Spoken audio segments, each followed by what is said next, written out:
My name is Doug Constantiner, and I'm the CEO of Societe Brewing Company. My name is Teddy Gowan. I'm the Director of Brewing Operations.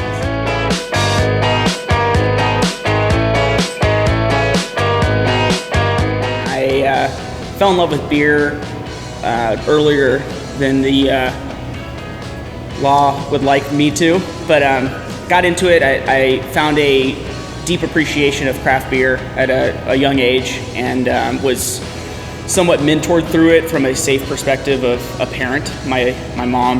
And at 17, I knew I wanted to start a brewery one day. I started in brewing about 10 years ago in upstate New York. I'm from upstate New York. And I started in 2008. I graduated from college, and it wasn't the best job market to enter in 2009. And I started at a job scrubbing floors in a brew pub. And I worked my way up on the brew system there. I just basically harassed them until they let me brew batches of beer, and learned a bunch there. And then on a whim, I took a job to China at a small brew pub in Shanghai. I spent about 2 years there brewing, and then it was a wild ride there. And then ended up back in Southern California at Hangar 24 for a year, and then I ended up at Societe, and I've been here for 5 years now.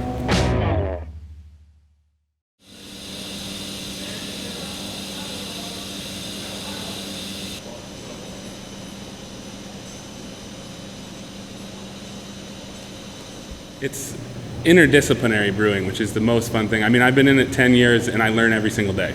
Every single day I come in, there's a new little piece that I learn about equipment that we have, or something about suppliers that there's, learning about purchasing things and futures, or recipe development as well. There's just, I feel like it's a life's work to unpack all of those things. So it's been incredibly rewarding, and especially the way that you starting scrubbing floors, you kind of see, like I used to scrub floors and clean growlers for 8-hour shifts, and you just get an appreciation for how can I make this a little bit quicker, and if I adjust this process a little bit, I can clean 10 more cases throughout the day, which is, you kind of lose your mind after a few years of doing that, but it teaches you moving up along the way. And I feel like that piece, I've learned a lot from a lot of people along the way too, which has been, I've really appreciated and enjoyed the relationships I've been able to make along the way. I've had a lot of mentors through the years. So we are a 20-barrel brew house, and we've got various different 20 to 40 to 80-barrel tanks that we brew into. We just got a new silo that we're very excited about, so we'll be streamline our process a little bit. We're always we don't make too many different styles. We make a decent amount of different styles, but we're not making new beers all the time. So we're dialing in process along the way. It's like, how can we always be getting a little bit better? I noticed something here. What if we adjust a pressure here or a temperature here, and how can we make how can that lead into the final product to be that much better? Yeah, and never being satisfied. That's the other piece. The fallacy of tradition we always talk about is, that just because it's always been doesn't mean it's the best way. It's sort of like, if anybody who brings up an idea that, well, what if we try this, and we'll talk it through and see if it's something that makes sense, and we'll trial it, and then we'll move with it, or we'll put it on the side and then bring something else up, so it's we're open in communication amongst the team, which was, yeah. And I'm going to release the steam.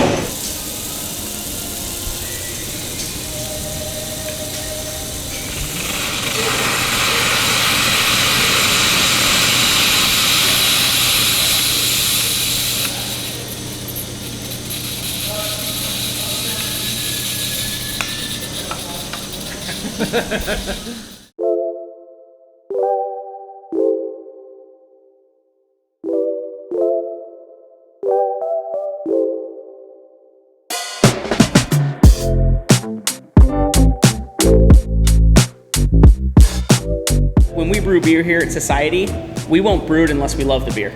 So every beer we have on tap and everything that we make is beers that we all love to drink. So preferred styles, for me personally, I love Belgian ales.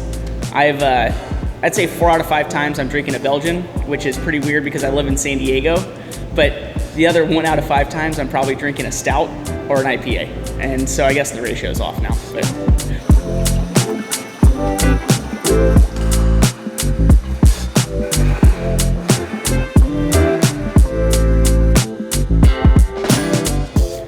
So from opening and what we think how it's gone, I think since we've opened, it's gone much better than we thought it could be. We're much smaller than I thought we would have been, but that's because we've had to adjust due to the market. When we opened, there were 50 breweries in San Diego, which we thought there were a ton, but we knew there was going to be a lot more growth. I think what we changed was, let's not just kind of blow this thing up and try and become the biggest brewery out there and just chase high barrelage. Let's actually focus on growing at a profitable rate, because I do believe you can grow yourself into bankruptcy, and we've seen that happen. And we've tried to grow at a safe pace, and even though the craft beer industry, had the wind at our backs, I saw the saturation coming and knew that we kind of have to weather the storm and do what I call the 20-mile march, which is even when it's good, you progress at the same rate that when it's bad, and that way you can keep your tank full for when you need to. We didn't set out to tackle one demographic. We really just set out to make beer we like to drink, and I think because the brewery was started by two brewers, we're very brewer focused, and I think that kind of distinguished us in the industry, and we have sort of a sympathy to what brewers want to drink. And earlier you had said a lot of times breweries don't make beers they like, they do it for the market, where I think the difference with us is because of our slow growth, or I should say our controlled growth, that we're allowed to do this stuff. And when you're small, you can be very nimble. When you get to a bigger size, that's when you have to start making these harder decisions, and you see larger breweries starting to toy with the idea of, do we need to make seltzer now? Do we get into cider? How do we diversify our portfolio? So it takes out the kind of the freedom and ability to pivot and do whatever you want. And I think that's also an appreciation we've gotten from other brewers, is maybe they're in a position where they're like, you guys are great, you have a business, and you do whatever the hell you want.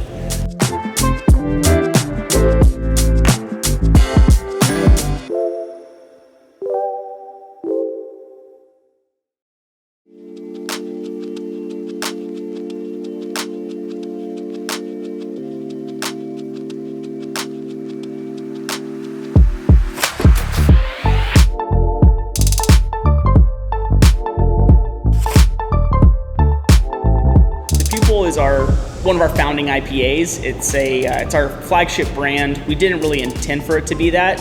When we opened in 2012, everybody, IPAs were already big in our industry, but people outside were starting to learn about them, and really outside of California, how we were making West Coast style IPAs weren't well known. You still had the wheat beers were big, the fruited beers were big, and the trend was very different on what people were drinking.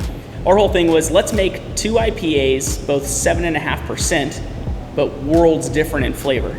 And we were very much inspired by Alpine Beer Company and Russian River, Green Flash, the hop kings of the world, Pizza Port, under Jeff Bagby and Tommy Arthur. These guys were hop magicians, and we're like, holy cow, you can do all these different things with these different hops, and hops are a spice in beer, and IPAs are overspiced beers, but so is curry, so are barbecue rubs. And the way I look at it is, you don't just throw a bunch of spices into either of those things and you say, hey, this is good.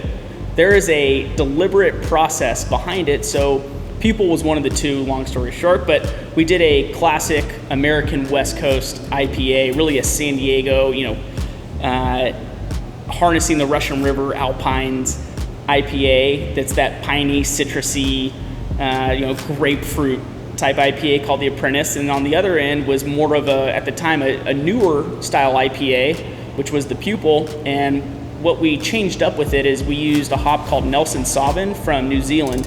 It's called Nelson Sauvin because it's grown in Nelson and resembles a lot of the flavors of Sauvignon Blanc from New Zealand, which you get that guava, mango, passion fruit, like these really punchy, juicy, tropical flavors out of it that are vastly different from the classic grapefruit pine that we're all, used to and love so much. Nelson is it's a delicious hop, but it's so unique that you can't replace it with anything else. We've tried to replace it with other things to see if it was possible, but anytime we try a different hop with it, it just doesn't resonate as well. So the uniqueness of that, it's a white wine gooseberry kind of character and it throws a little bit of dankness as well. We also have there's some Citra in there as well, and some Centennial, and they kind of bring it back down to, if it was just Nelson, I feel like we would lose. We need some of that West Coast flavor as well in there. So it's not fully off the rails, but it's got some unique aroma characteristics in there. I think that would be the piece about it. So the Eris is our take on a Czech Pilsner. We're very sensitive about styles, so that's why I say it's our take. I think part of our success and reputation has been a very concentrated effort on taking beers or beer styles that we like and making sure they are done in our way. So while it is very much inspired by a classic Czech Pilsner, we kind of put our little spin on it, which means it's probably a touch hoppier, maybe a touch more bitter, but it's only, you know, a couple percentage points off. It'll still fit in the style guidelines of a Czech Pilsner. I started 5 years ago. I think about a year into my time here, we started making lagers, and it's been really fun and interesting learning curve for us because the fermentation in lagers is a lot slower, and the way that you have to use a lot more yeast than you do in an ale. And you know, we brew a lot of IPAs, and we're really used to how that yeast reacts. And now bringing in a new yeast, it was a whole new learning curve for us. We got a lot of hop from brewers around town, specifically Doug Hasker at Gordon Beer. She came in and he kind of mentored us on the, you know, the first day we knocked out the beer, and the next day we came into the brewery, and with an ale, when you pitch it, it's bubbling the next day. You see fermentation. There's obvious signs of fermentation, but with a lager, that first day there's a lag because it's a colder fermentation. And that first day, I remember like, what is happening? What did we do? You know, we're like banging on the tank trying to get the lager yeast to go. It was just it takes a little bit more patience, and the whole process takes a lot longer time. But we've been really happy with the results. We called the Eris Czech Pilsner the Eris because it inherited the recipe from the HARLOT. So this is something we've kind of kept secret for a long time, but the recipe of the Eris has changed enough to where it's not the same thing as the HARLOT, but we said, let's actually do this experiment and see what this Czech Pils recipe tastes like with true, you know, lager yeast. And so that's why it inherited the recipe, but we adjusted the recipe to make it more Czech Pilsy like. You know, it was a fun experiment, and maybe we could have told people, oh, hey, it's the same thing, but it ended up not being the same recipe, so we never really marketed it as that. So the HARLOT, it's now we call it a Belgian blonde. There's really no perfect style category for it. It's actually what I'm drinking right now. Yeah, so the HARLOT, basically, it's what I'm drinking right now, and most days. So we really looked at 3 beers that inspired us with the HARLOT, and that's Moonlight Reality Check, which is a Czech Pilsner, Russian River Redemption, which is a Belgian single, and Brasserie de la Seine Terrace Bulba, which they just call hoppy ale. But we wanted the hoppiness from Terrace Bulba, the Belgianness from Redemption, and the Czech Pils drinkability from Reality Check. It's like a souffle, that just because it's nice and light and airy doesn't mean it can't be full of flavor and enjoyment. But it is probably the most consumed beer by staff and industry alike. I was extremely honored. There have been 2 brewmasters that are very important in my life that said it's some of their favorite beer. Paul Segura of Karl Strauss and Garrett Oliver of Brooklyn Brewing Company. And when you hear that from these giants in the industry, that's when I sleep well at night.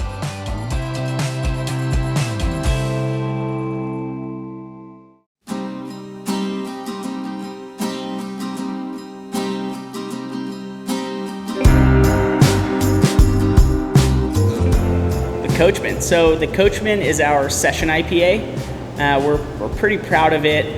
Oh, I'm going to sound cocky and hypocritical at the same time. It's won 2 gold medals at the Great American Beer Festival. It's really fun to win medals, and sometimes sucks when you don't. So I don't like bringing it up too much, but the fact that we got 2, I always bring it up, and I hate myself for it. It's a great session IPA. I was talking about Mosaic and Simcoe, and those are the 2 workhorses in that beer. And I was thinking about that beer specifically. It's difficult to make a session IPA. You know, to make it, you want all of the aroma and the flavor of a regular IPA, and yet you don't have the malt and the alcohol to back that up. So to balance it is a difficult piece. So we put we don't really like to put crystal malts in our beer, but there's a bit of crystal malt to give it a little bit of a backbone on the back end, and then we just dry hop it with the Simcoe Mosaic. We get a lot of peach character through that, which is interesting because Simcoe alone and Mosaic alone, we don't get peach, but the two of them together, we get a really nice, we call it, in our sensory panel, it's all the peach. But there's like some peach tea, there's some peach pit, there's some peach fuzz. And when Coachman is really popping, we get that characteristic, which is, it's been a fun beer. And something about it, you wouldn't think so because it's such a light alcohol beer that you wouldn't think it would hold up very well, but it's been one of our beers that holds up the best.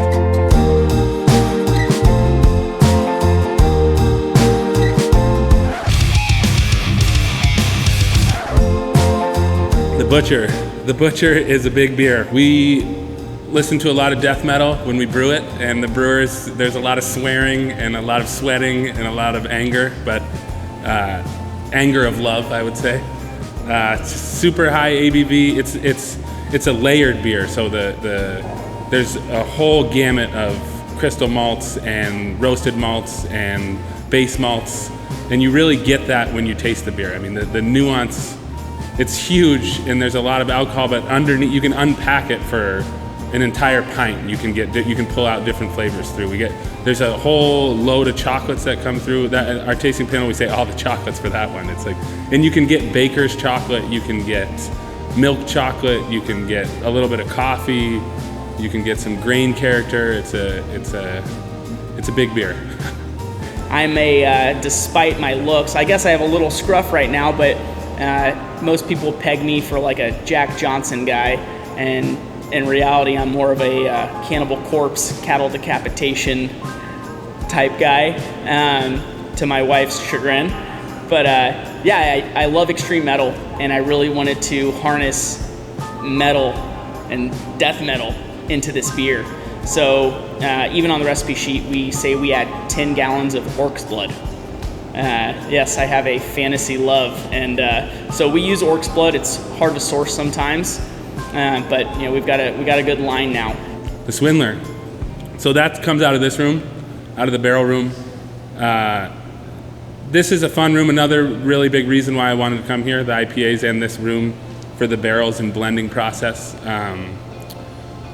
Basically, the Swindler's in the lambic tradition, but we don't do open fermentation, so we can't necessarily call it that. But the most interesting part about it is we'll put a whole bunch of different beer. We'll put one batch of beer in here, and we'll pitch different bugs into each of the barrels, and then we'll basically pick up the pieces on the other side and taste through, and then it's all based on blending. So that beer is a blend of blonde ales, basically. It's mostly oak. There's a couple of non-oaked barrels, kegs in there, but it's a mostly oak.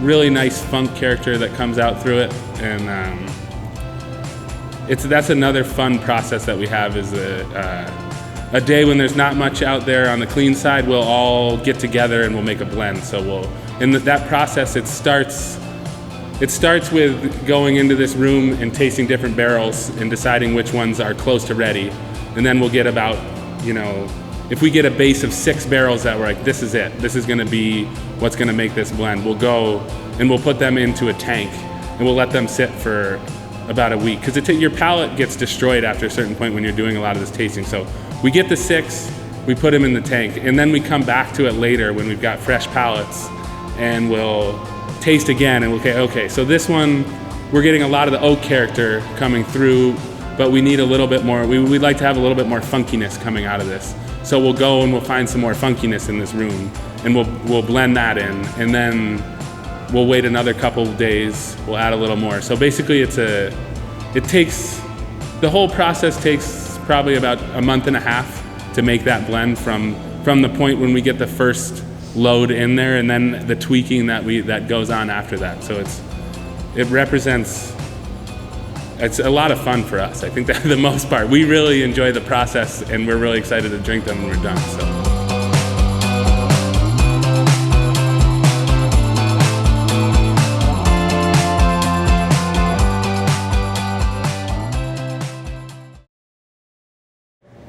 Is beer important? You better f***ing believe beer is important. In my life it is, I would say, but it's a great question. Important, wow.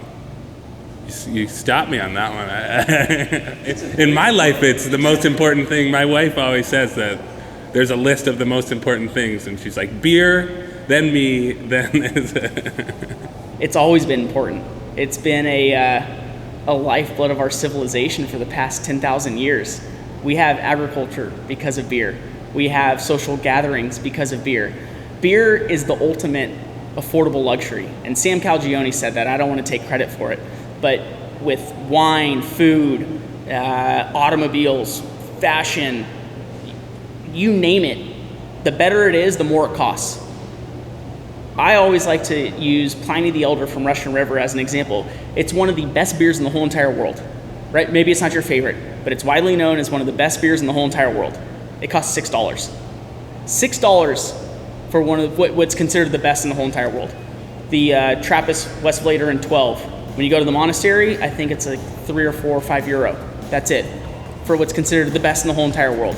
So I don't want to say I'm against the stuff that costs a lot of money and you have to wait in lines. I think that can be fun. If that's your thing, go for it. But the best thing about beer is not the rare stuff, not the one-off that's a single barrel that has all these crazy ingredients in it and somebody makes it one time, you wait in line for 8 hours and you get one bottle. That's not the Holy Grail. The Holy Grail of beer, and this is why beer is so important to everybody, is the best beer is something that's available every single day that you don't get sick of. What's your desert island beer? That's the best. You know, what's your favorite food? It's not probably some crazy dish that has molecular gastronomy. It's probably mac and cheese or the best cheeseburger in the whole entire world. If you have the best cheeseburger in the whole entire world, it's affordable. But that's usually not the case on a daily basis with food. Or a lot of other competitors in the consumer goods. And I think that's why beer is so important and is such a crucial thing for our lives, for those who choose to drink beer, is that it's accessible and it's also low risk.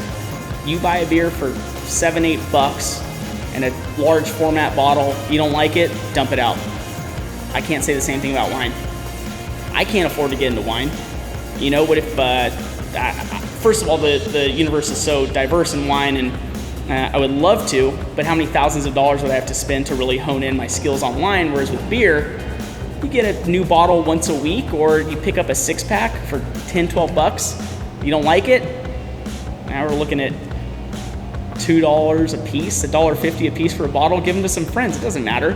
So that's why I think beer is important. It really does kind of equalize the spectrum. So our whole thing at Society is that beer is not too good for anybody, and nobody's too good for beer. I don't care if you make 7 figures a year. If you're diehard into IPAs, you're gonna get along with the guy next to you who's making $30,000 a year. And y'all are on the same playing field. It is, I think, the most fabulous thing of all time because of that. It is accessible, it's low risk, and it's the best in the world can be afforded by everybody.